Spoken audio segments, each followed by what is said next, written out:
Good morning guys, welcome back to my channel. এটা ছিল রবিবারের ভিডিও। প্রবলেমের জন্য এটা দিতে পারিনি, তোমরা ম্যানেজ করে নিও।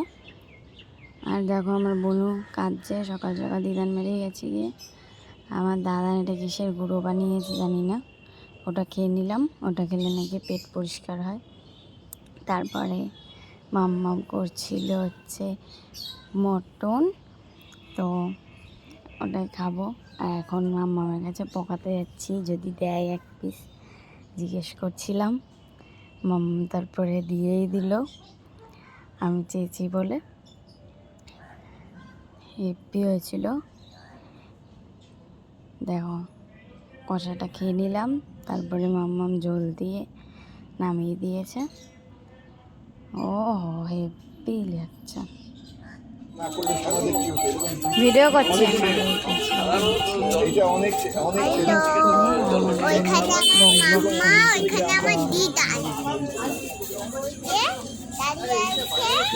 আর আমি এই যে এখানে, মামা ওইখানে, দিদান ওইখানে। আর আমরা এখন যাব ভিড়ে ট্রেনে। আর আগের দিন আমরা ভিড়ে উঠেছিলাম, অনেক কষ্ট হয়েছিল, এই জন্য আমরা লেডিসের যাব, লেডিস। তারপর আমরা অনেক মজা করবো, ওইখানে গিয়ে দেখাবো। Bye bye. তুমি কি কিনতে যাচ্ছ বলো? হ্যাঁ, তুমি কি কিনতে যাচ্ছ? আমি অনেক কিছু কিনতে যাচ্ছি। দিদানের কাছে আমার ব্যাগ আছে। ব্যাগ কিনেছো? তোমার ব্যাগটা কি কালার? Red red colour. কি হচ্ছে এখানে? আচ্ছা চলো যাই, বাই বাই। তো ফাইনালি সোদপুরে চলে এসেছি। এখন যাচ্ছি হচ্ছে সিলেদার্সে। তো মানি যাচ্ছে কেনাকাটি করতে একটু।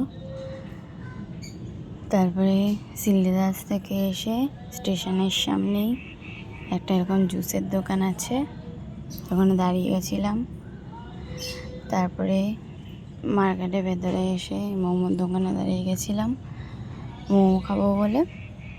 মানি গেছে ওখানে মোমো আনতে। আরও অনেক কিছুই পাওয়া যায় দোকানের মোমোটা খুব ভালো খেতে। এর আগেও এসেছিলাম যখন, খেয়ে গেছি। দেখো আরও অনেক কিছু পাওয়া যায়, তো মোমোই খাবো আজকে। 2 প্লেট মোমো নিয়ে নিয়েছি। তারপরে এসে ম্যামের বাড়ি গেছিলাম, ম্যামের বাড়ির থেকে বিরিয়ানি নিয়ে এসেছি। দেখো খাচ্ছি মটন দিয়ে বিরিয়ানি, মটনের ঝোল দিয়ে বিরিয়ানি খাচ্ছি, সেই লাগছিল সেই।